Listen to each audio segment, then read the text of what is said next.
بسم الله الرحمن الرحيم. اللهم صل على سيدنا ومولانا محمد أفضل صلواتك بعدد معلوماتك وبارك وسلم وصل عليه. بسم الله الرحمن الرحیم. عزیز طلباء کرام، مختارات من ادب العرب سے بحمد اللہ تعالی آج ہمارا 64واں سبق ہے، اور جو مضمون پچھلے درس میں شروع ہوا تھا اشعب والبخیل، آج اس کا دوسرا اور آخری حصہ آپ حضرات کے خدمت میں پیش ہوا چاہتا ہے. تو بڑھتے ہیں اپنے سبق کی طرف.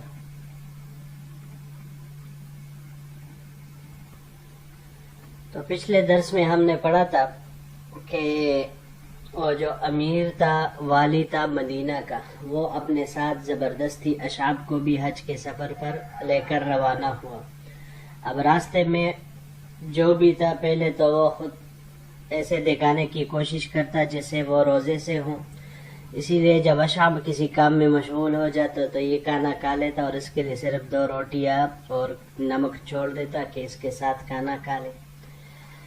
پھر افطاری کے وقت بھی اشعاب کو کھانے کے لیے کچھ نہ ملا. پھر اس کے بعد جو گوشت لیا گیا تو اس میں بھی وہ گوشت سارا وہ سب کچھ خود کا گیا، اور سالن صرف شوربہ اور کچھ ہڈیاں وہ دیگچی میں رہ گئی. تو اس کے ساتھ اشعاب کو کھانے کا کہا، اور اشعاب نے بس 2 روٹیاں ایسے ہی کھا لی.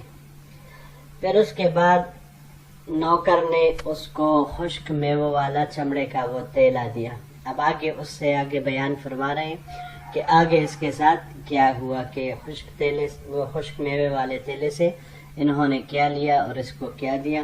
تو آگے سے یہ واقعہ وہ اپنا جاری رکھتے ہوئے فرماتے ہیں فَأَخَذَ مِنْهَا حُفْنَةً فَأَكَلَهَا، اس نے اس میں سے ایک لب بھر کر نکالی، فَأَكَلَهَا، اور اسے کھانے لگا. وَبَقِيَ فِي كَفِّهِ كَفُّ لَوْزٍ بِقِشْرِهِ، جبکہ اس کے ہاتھ میں بادام کے چھلکے کے علاوہ کچھ بھی باقی نہ رہا. وَلَمْ يَكُنْ لَهُ فِيهِ حِيلَةٌ فَرَمَا بِهِ إِلَيَّ، اور ان کو پھینکنے کے سوا کوئی چارہ نہیں تھا تو میری طرف پھینکا. وقال، اور کہا کل ھذا یا اشعب، اے اشعب اسے کھاؤ. فذهبت اكسر واحدة منها فإذا بضرسي قد انكسرت منه قطعة فسقطت بين يدي، میں نے وہ لے لیے تاکہ ان میں سے ایک کو توڑنے لگا تو اچانک میری داڑھ کا ہی ایک ٹکڑا، یعنی اتنا وہ سخت تھا اور اتنا مضبوط تھا کہ وہ تو نہیں ٹوٹا، لیکن اس کی وجہ سے میری دانت کا داڑھ والی دانت کا ایک ٹکڑا ٹوٹ گیا اور وہ میرے سامنے دور جا پڑا. وتباعدت اطلب حجرا اكسر به فوجدت فضربت به لوزة، تھوڑا دور جا کر اس کو توڑنے کے لیے میں پتھر تلاش کرنے لگا. مل جانے پر اس کے ذریعے بادام توڑنے لگا.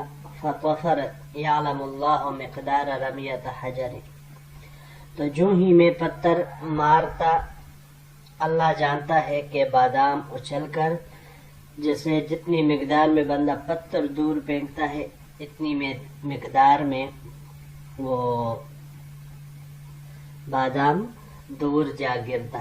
یعنی یہ کنایا ہے اس سے کہ جیسے ہی اسے مارتا وہ بادام مجھ سے بہت زیادہ دور جا گرتا.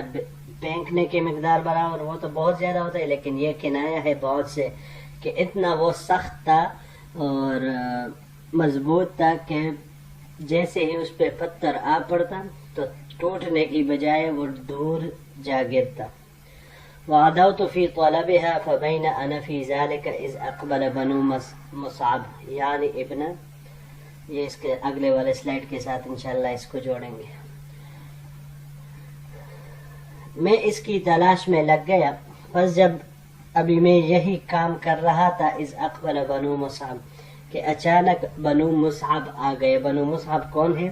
آگے ان کے لیے تفسیر کر رہے ہیں کہ یعنی فلاں فلاں، جو بھی انشاءاللہ وہ اگلے سلائیڈ میں پھر آئے گا. اچھا جی، یہاں پر یہ 4 الفاظ ہیں.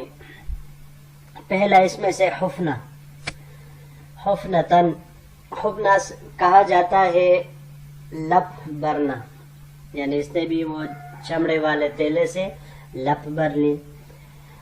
اس کی جمع حفن آتی ہے، حفنہ کی جمع حفن آتی ہے.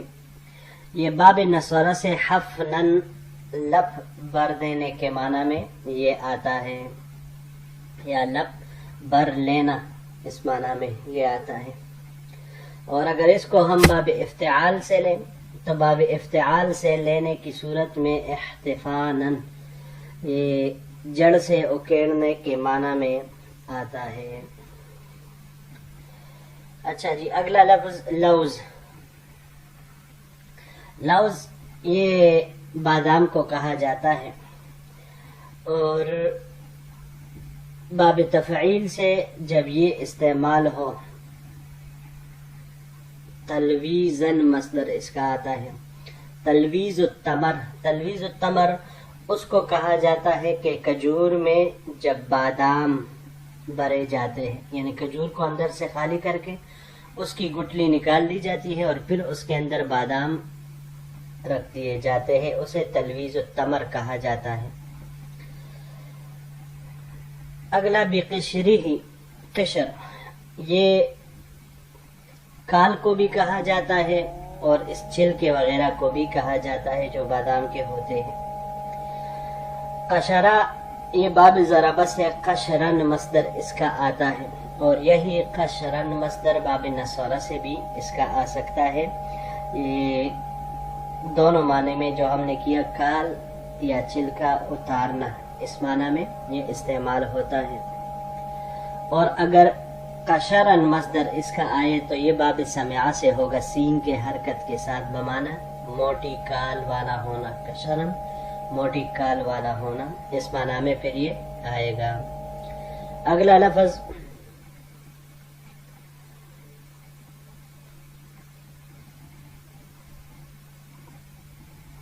فطفرت، طفرت باب ضربہ سے، طفرن و طفورن، طفر یطفر طفرن و طفورن، دونوں طرح مصدر اس کے آتے ہیں. یہ اونچائی میں کودنے کے معنی میں آتا ہے. اور اس کے علاوہ اگر اس کو ہم باب افعال سے لے لے، اطفر یطفر اطفارن، مصدر اس کا آئے گا کودانا، اس معنی میں پھر یہ آئے گا. اور اگر اس کو ہم کہیں باب تفعیل سے تو باب تفعیل سے لینے کی صورت میں تطفیرن، تطفیر اللبن، اس دودھ کو کہا جاتا ہے کہ جس کے اوپر بالائی آ جائے، بالائی والا ہونا، اس دودھ کو کہا جاتا ہے. جی تو بڑھتے ہیں اپنے اگلے سلائیڈ کی طرف. یعنی ابن ثابت و اخوته یلبون بتلک الحلوق الجہوریہ. انہوں نے کہا کہ پچھلی سائڈ میں کہ بنو مصعب آ گئے تو بنو مصعب سے مراد ابن ثابت اور ان کے بھائی وغیرہ ہیں. یلبون بتلک الحلوق الجہوریہ، کہ جو اونچی آواز میں تلبیہ پڑھتے ہوئے جا رہے تھے. فصحت بہم الغوث الغوث العیاذ باللہ وبکم یا آل الزبیر الحقونی ادرکونی، تو میں نے انہیں آواز دے کر پکارا، چیخ کر پکارا، الغوث الغوث، میری مدد کرو میری مدد کرو. یہ اس وقت مدد طلب کرنے کے لیے استعمال کیا جاتا تھا. اللہ کی پناہ، تم نے مجھے پا لیا ہے اے آل زبیر، مجھے اپنے ساتھ شامل کرو، مجھے اپنے ساتھ لے لو. فرکضوا الیہ فلما رأونی، پس وہ میری طرف آئے تو جب مجھے دیکھا، قالو تو کہنے لگے، اشعب ما لک ویلک، مجھے کہا کہ تیرا ستیہ ناس ہو اشعب، کیا ہوا تجھے؟ قلت خذونی معکم، مجھے اپنے ساتھ لے لو، تخلصونی من الموت، اور مجھے موت سے بچاؤ. فحملونی معہم فجعلت ارفرف بیدی کما یفعل الفرخ اذا طلب الزقا، چنانچہ انہوں نے مجھے اپنے ساتھ سوار کیا، اب میں خوشی میں اپنے دونوں ہاتھوں کو ایسے حرکت دینے لگا جیسے پرندے کا بچہ اپنے والدین سے چوگا، من طلب الزق من ابویہ، اپنے والدین سے چوگا لیتے وقت حرکت دیتا ہے۔ فقالو، انہوں نے کہا، مالک ویلک، ارے کم بخت تجھے کیا ہو گیا تھا؟ قال لیس ھذا وقت الحدیث، میں نے کہا کہ یہ باتوں کا وقت نہیں ہے، زقونی مما معکم قد مت ذرا وجوعا منذ الثلاث، یہ وقت باتیں کرنے کا نہیں، اگر آپ کے پاس کچھ ہو تو مجھے کھلاؤ، مجھے چکھاؤ، 3 دن سے بھوک اور سختی میں مبتلا ہوں۔ الحلوق الجہوریہ، حلوق حلق کی جمع ہے، اور جہوری معنی تیز آواز، تو مطلب بلند آواز سے کسی کو پکارنا، اس کو آواز دینا، یہ اس کو کہا جاتا ہے جہوری الصوت۔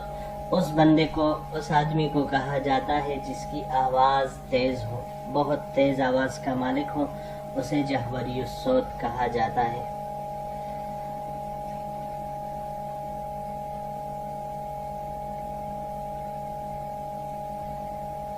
رفرفو، رفرف یرفرفو رفرفتن، فعللہ سے یہ پڑپڑانے کے معنی میں آتا ہے، آواز کرنے کے معنی میں یہ آتا ہے۔ الزق، زق، زقن، یہ چوگا دینے، باب نصرہ سے زققہ، زقن مصدر استعمال ہوتا ہے، باب ضربہ سے چوگا دینے کے معنی میں یہ استعمال ہوتا ہے، اور اسی طرح کال اتارنا یا بال کاٹنا، اس معنی میں بھی یہ آتا ہے۔ جی تو بڑھتے ہیں اپنے اگلے سلائیڈ کی طرف۔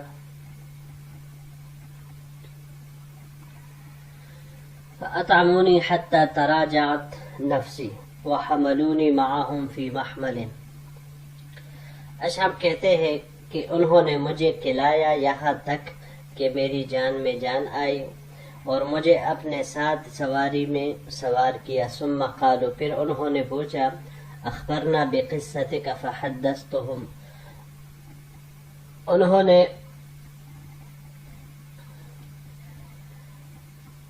ہمیں اپنے قصے کی خبر دو، انہوں نے پوچھا کہ ہمیں بتاؤ تمہارے ساتھ کیا پیش آئے۔ فحدثتهم، تو میں نے انہیں بیان کیا، یعنی جو کچھ میرے ساتھ پیش آیا وہ پورا واقعہ میں نے ان کو بیان کر دیا۔ وَأَرَيْتُهُمْ ضِرْسِي الْمَكْسُورَةَ فَجَعَلُوا يَضْحَكُونَ وَيُصَفِّقُونَ، اور میں نے انہیں اپنے داڑھ بھی، ٹوٹی ہوئی داڑھ بھی دکھائی، تو وہ دیکھ کر وہ ہنسنے لگے اور تالیاں پیٹنے لگے۔ وقالوا، اور کہنے لگے، وَيْلَكَ مِنْ أَيْنَ وَقَعْتَ عَلَى هَذَا، تیرا ستیاناس ہو، تو اس کے ہاتھ کیسے چڑھا، تو اس کے ہاتھ کیسے چڑھا۔ هذا من ابخل خلق اللہ وادنئہم نفسا، یہ تو دنیا میں سب سے زیادہ بخیل اور حقیر آدمی ہے۔ فحلفت بالطلاق اللہ ادخل المدینہ، تو اشعب کہتے ہیں کہ میں نے قسم اٹھا لی کہ جب تک یہ شخص مدینہ میں رہے گا، یعنی مدینہ کا والی ہوگا، میں مدینہ میں داخل نہیں ہوں گا، اور اگر داخل ہوا تو میری بیوی کو طلاق ہے۔ حلف بالطلاق اسے کہا جاتا ہے کہ اگر میں نے یہ کام کیا تو میری بیوی میرے اوپر طلاق۔ مادام لہو بہا سلطانا، یعنی جب تک یہ مدینے کا والی ہے۔ فلم ادخلها حتی عزلہ، بس میں اس وقت تک داخل نہیں ہوا یہ جب تک کہ اسے معزول نہیں کیا گیا، تو لہٰذا جب معزول کیا گیا اس کے بعد اصحاب کہتے ہیں کہ پھر میں مدینہ منورہ وہ گیا۔ یہاں پر یہ 2 الفاظ ہے جی، یصفقون، صفقہ سے ہے، صفقہ یصفق صفقن، صفقن یہ باب ضربہ سے تالی بجانے کے معنی میں آتا ہے، اور باب کرمہ سے صفاقتن یہ بے حیا ہونے کے معنی میں آتا ہے۔ اس کے علاوہ اگر اس کو ہم باب افعال سے لے لیں، اسفق یسفق اسفاقا، تو جمع کرنے کے معنی میں آتا ہے. اور باب تفاعل سے تصفقاً مصدر اس کا آتا ہے تردد کرنا. اس کے علاوہ باب انفعال سے انصفاقاً واپس ہونے کے معنی میں آتا ہے. وَأَدْنَئِهِمْ دَنَآ، دنآ یہ باب فتح سے دنوءً اور باب کرومہ سے بھی دنوءً یا دناءً دونوں طرح کے مصادر خسیس ہونے کے معنی میں یا رذیل ہونے کے معنی میں یہ آتا ہے. اس کے علاوہ جب باب سمعہ سے اس کو لے ہم دناءً تو دنا وہ کبڑے کو کہا جاتا ہے، کبڑا. اور باب افعال سے ادناءً مصدر اس کا آتا ہے سواری پر سوار ہونا، اس معنی میں یہ پھر استعمال ہوتا ہے. جی تو عزیز طلباء کرام، یہی تک ہمارا آج کا سبق تھا. انشاءاللہ العزیز زندگی رہی تو پھر نئے مضمون کے ساتھ پھر آپ کی خدمت میں حاضر ہوں گے. السلام علیکم ورحمۃ اللہ وبرکاتہ.